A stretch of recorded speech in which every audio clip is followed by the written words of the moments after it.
Today, Teresa and I speak with Crystal DeSantis. Crystal is a licensed marriage and family therapist who is passionate about men's mental health. She recently wrote a book titled Strong, a relationship field guide for the modern man. You can reach out to Crystal at www.strong.love or on Instagram at ATX Therapist. Thank you so much for listening to this episode of Earrings Off. We want to invite you to subscribe, rate, and leave us a review. You can find us on Facebook at Earrings Off Podcast and on Instagram at The Earrings Off Podcast. Welcome to Earrings Off. I'm Lou. And I'm Teresa. Well, hello. Today with us we have Crystal DeSantis. Crystal, welcome to Earrings Off. Thank you so much for having me. Yeah. We're going to jump right into the questions today. I'm excited about this conversation. And this is a biggie, right? So could you share some insights from your book, Strong, a relationship field guide for the modern man, and how it addresses the unique challenges faced by men in today's society?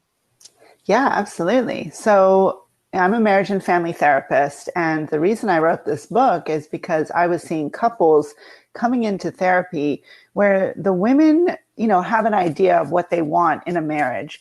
But a lot of the men were kind of showing up almost with the expectation that, that their grandparents or their dads, even that generation had. And they were really struggling to figure out like how to have a modern relationship with a modern woman. And so just the landscape of dating, relationships, 40% of families have female breadwinners as opposed to male breadwinners. Women are catching up and becoming equal. And what I saw was a lot of men were struggling to adapt to what that meant for their place in their family and in their home and in their relationship. Yeah.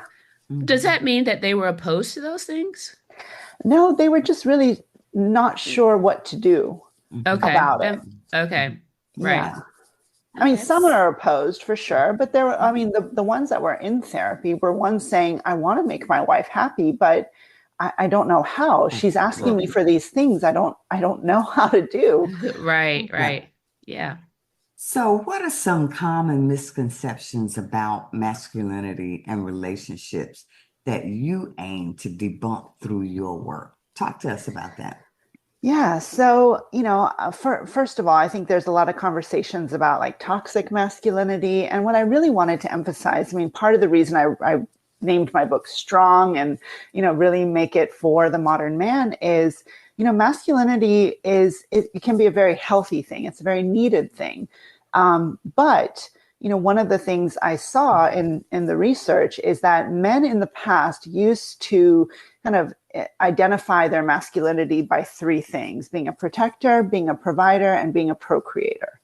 And, those things are definitely not bad. This is a very masculine urge, right? To protect your family, to provide for them, to have children.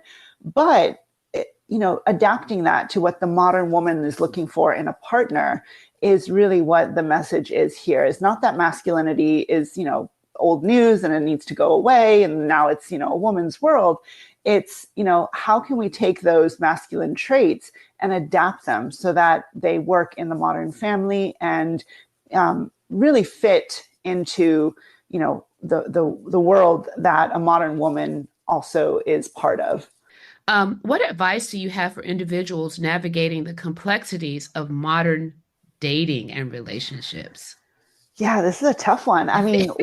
One of the biggest things, the part of this book and this conversation is, there is no script. So you have to be very intentional when you're out there dating, right?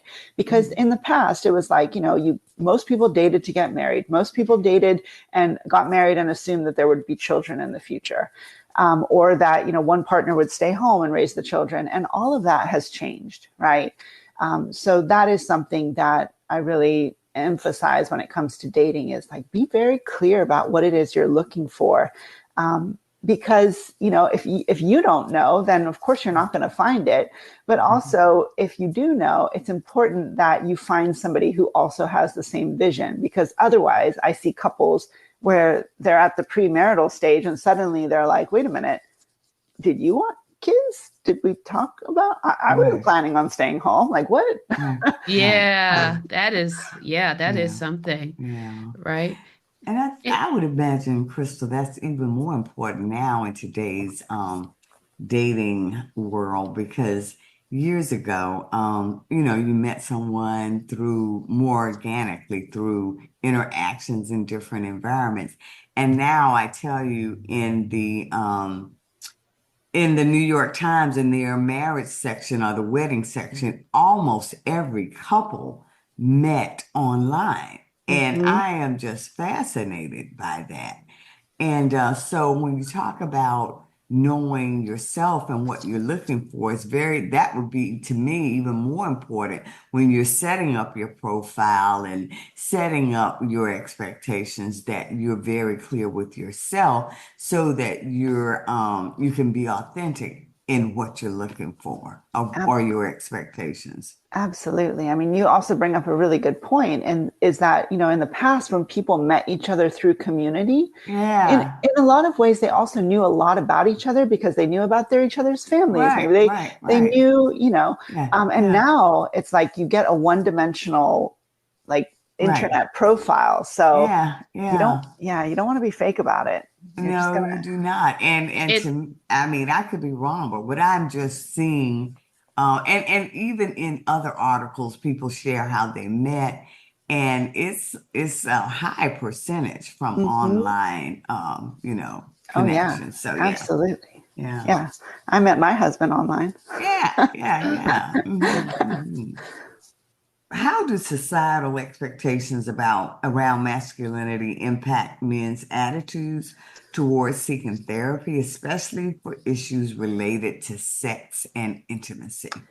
Yeah, that is something that there's some really great work coming out of the men's mental health field. And it really talks about how, we have these expectations for men that it's kind of the idea of like boys don't cry, man up, suck it Mhm. up, be a man, all of that kind of stuff, which really emphasizes this idea that if you're a quote unquote real man, you don't need to ask for help. Right. And that goes across all spectrums, whether it's Yeah. asking for directions in the car, whether it's going to the doctor, and then especially when it comes to going to therapy, it's this idea that if as a man you say, hey, I'm struggling and I need help, it somehow makes you less of a man. And women participate in this too, right? If their husband comes to them and says like, hey, I'm really struggling, I have depression, or I'm struggling because like sexually maybe I'm getting older and I'm Mhm. not able to perform in the way that I Right. really want to, and it's hitting my Hmm. sense of identity. Hmm. um some in That's a very vulnerable conversation, and having women that are able to not shame men that come to them with those things is also part of what I'm talking about, of changing this dynamic, right? It's not just the men that maybe need to take a little bit more ownership and go get the help they need, but also a lot of them are worried that their wives or their girlfriends won't see them as the same way, won't see them as a man anymore. um, And I think, though, Crystal, that's why it's so important that you have these conversations because just as men age, women age too, and there are mhm, changes. So when absolutely. you can talk about that as a couple without the shaming, but to be clear about, well, we're both aging, things are Mhm. changing, and this is what I'm dealing with, so that people, your partner, is able to share any challenges they may be having. So, Well, I do agree that, there's so much that's not said between couples when it comes yeah, to sex, right? Is yeah. there's this magic idea that when you meet your person, it's just going to be sparks and fireworks and, magic sex all the time. And so, when it starts to fade, when children come along or when life gets busy, it can really hit a couple hard if they don't have a way to talk about it and say, what can we do to get our pleasure back? And like you said, Right. that's when sometimes people start looking around and being like, maybe it's my Yeah. partner, maybe I need a new one, Right, which is right. not good. Well, and it's unfortunate, but I think maybe what some of the younger couples don't realize, yes, when you're young, it's hot and heavy and all of that. But I can attest, as an older person, it can be very sweet as you age. It Yeah. really can. It really Yeah. Yeah. can. So, Yeah. mhm, Yeah. yeah. And there's this show that I'm watching on Hulu, and it's a legal show. It's not about relationships, but the couple in the in the show are having a hard time and they're in therapy, Mm. and they separated, and they both had relationships while they were separated, and they decided that they wanted to work for their marriage, and in the separation there was a baby that Mm. was that the husband fathered. And Mm. so they had to make a decision: were they going to stay together or were they going to separate? And they've decided to work on their marriage. And it's really something to see Mm. them in therapy and having those real conversations about what brought them to the point of that caused this situation. And then the bigger thing is that the two of them have committed to working beyond the issues. Mm. It's quite something to see. It kind of normalizes the whole therapy, the marriage therapy Yeah, concept. Mhm. I think because it's such a popular show, and I love it. folks are watching it and talking about it. I Well, love that. so, going back a little bit to technology, how do you approach issues of technology and social media within relationships? And Mm. what impact do you see these factors having on intimacy and connection? Oh man, technology has completely changed the modern relationship, right? I mean, it's changed everything about the world in a very short period of time. But the one thing I see that causes a lot of problems is the phone is always there. And it's difficult for couples sometimes to turn off their phones and be present with each other. Like, I don't know how, like, we realize how addicted we've become to our phones. And Mhm. I've seen couples that, they're just sitting on the couch and they're just both on their phones and they're not talking, or, they're at dinner. And so, that's really how I see technology impact a couple, is people turn to their phones and away from their partners. And, you Mhm. might be sitting next to your partner, you might be in the same house as your partner, but are you Right, really connecting with them? right. Hmm. And that's really gotten lost in a lot of Yeah, ways. I tell you, that's an interesting one. When my husband and I go out to dinner and he might get a call, he usually ignores it, but sometimes he feels like, okay, I got you. And that just sends me somewhere I don't want to go. You know, I cannot stand that. Yeah. Really, is it an emergency? Because, we have one son, and if it's an emergency, usually it would be a call from him that, or a text or something. But no, I do not like that at all. Mhm. You know, One thing that we did with the kids, we have two girls, with them growing up, is we didn't allow the cell phones at the table during dinner. And I'm not sure how they're handling their relationships, but hopefully that's what they're doing. Mm. They're taking the time to put them down. I'm going to have to talk to them about that Yeah. and find out yeah. how in their adult lives they're handling technology and relationships. But Yeah. certainly, Crystal, I've observed what you referenced, that couples are in the same space and on Mhm. their devices. And yeah, just Yeah. don't Which quite get that. So, as societal norms continue to evolve, what do you envision for the future of gender dynamics and relationships? How do you see relationships evolving in response to these changes? Um, I'm really hopeful because I am seeing it in my work every day, where when people stop feeling confined with these, roles and these scripts that they grew up with, or what they think marriage is supposed to look like, they really have the freedom to create a marriage or a partnership that works for them. Mhm. Right. And so that's really what I'm seeing when people are like, wait a minute, wait, okay, so there are no rules. I'm like, actually, there aren't, right? Yeah, Which is a little bit of a radical idea, and I know, some, and I put it in the book, and that some people might then think like, what, are you against marriage? No, absolutely not. But what I am for is for people being very intentional, because that's then when it comes back to commitment, right? You're not in the marriage because of the old, ball and chain, and they were gonna, leave you if you didn't propose and all of that, and then you had kids, and now you're trapped, and that narrative is so old. And yeah, it makes nobody happy. And so that's really what I see is people that realize like, I don't have to be married. I don't even have to be in a relationship. I could be single and living my best life. So if I'm going to choose to be in a relationship, I'm going to take it really seriously. And I'm going to yeah, talk about like, what does this partnership look like? How can we both live our best lives and not feel like we're settling in order to yeah, be married? Um, yeah. yeah.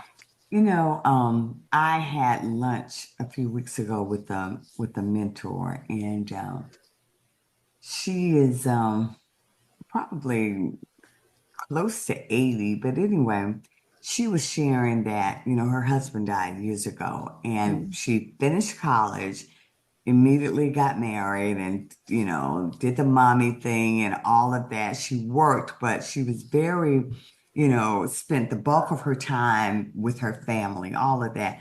And her husband died, I guess he's probably been dead now, maybe about 8 years or so. And she said, Lou, I see younger women now, and it's like they have to have this man. She said, and that now that's been like, she said, it's been like years that I've been by myself, and I have to tell you, this is like the best time. mm, She said, I live alone. I'm not lonely. She said, I have something scheduled every day. I do what I want. And she's just relishing in being her independence for the first time.